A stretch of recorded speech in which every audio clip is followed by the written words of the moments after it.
तो चलिए शुरू करते हैं। Next alphabet that is called जी। ठीक है ना। तो जी से कौन कौन सा शुरू होता है हमारा ब्रांचेज ऑफ बायोलॉजी। ठीक है ना। जी से कौन कौन सा शुरू होता है, सबसे पहला जो आता है जी से शुरू होता है दैट इज जेनेटिक्स। कौन सा है?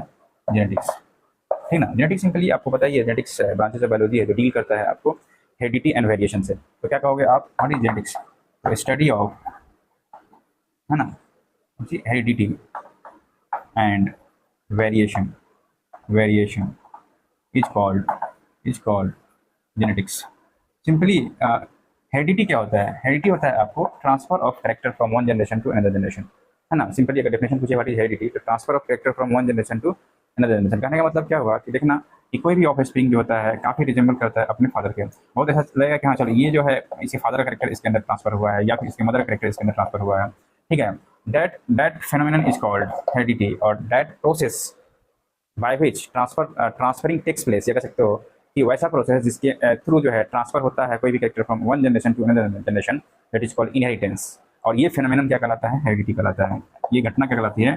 जो हेरिडिटी कहलाती है। और वो प्रोसेस क्या कहलाता है? इनहेरिटेंस कहलाता है। उसमें बहुत डिटेल्स में जेनेटिक्स से पढ़ना है आपको इस चीज़ को। तो फिलहाल ये जानना है कि what is genetics. Genetics is the study of heredity and variation. ठीक है ना, क्लियर है। अब हम बात करते हैं नेक्स्ट ब्रांच जो जी से शुरू होता है, दैट इज कॉल्ड गायनेकोलॉजी। बहुत सिंपली है गायनेकोलॉजी। दूसरा ब्रांच है जो जी से शुरू होता है, दैट इज कॉल्ड गायनेकोलॉजी, है ना। Gynaecology study of treatment of women disease, है ना। Specially deals with reproductive system. ठीक है ना। स्पेशली डील्स विथ, है ना, कह सकते हो आपको स्टडी ऑफ, है ना, study of treatment, study of treatment of, है ना, human women disease, women's disease, है ना। स्पेशली डील्स विथ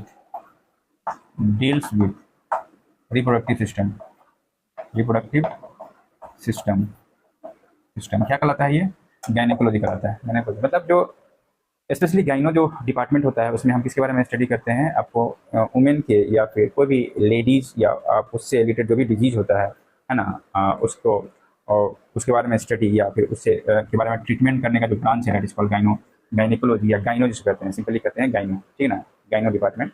तो स्टडी ऑफ ये हो गया आपका ब्रांचेस गायनेकोलॉजी। उसके बाद हम बात करते हैं आपको कि geology. What is geology? Third branch कौन सा हमारा? जियोलॉजी। ये बहुत फेमस है जियोलॉजी, सिंपल है ना। जियोलॉजी, जियोलॉजी का मतलब क्या होता है? Simply study of earth, study of earth क्या कहलाता है आपको? जियोलॉजी कहलाता है। ठीक है ना। अगर वही अर्थ के सरफेस का स्टडी करेंगे और interaction of environment with their people, या इंट्रैक्शन ऑफ अर्थ सरफेस या सरफेस, या कह सकते हो आपको इन्वायरमेंट जिस एरिया में कोई पीपल रह रहा है उसके बीच में जो इंट्रैक्शन होता है, ठीक है ना, उसको हम कहते हैं जियोग्राफी। तो एक और टर्म होता है आपको कौन सा? फोर्थ नंबर टर्म हो गया जियोग्राफी। इकोलॉजी और जियोग्राफी काफ़ी सिमिलर टर्म्स हैं, बट आपको थोड़ा सा डिफरेंस होता है इसमें।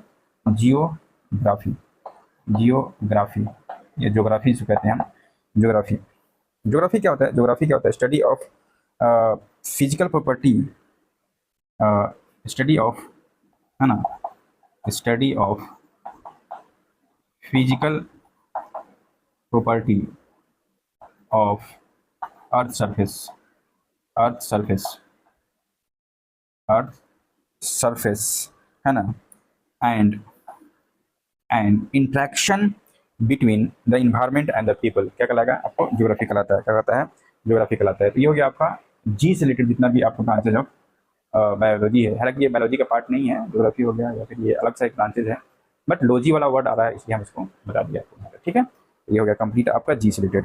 अब हम शुरू करेंगे एच से रिलेटेड जितना भी वर्ड है उसको।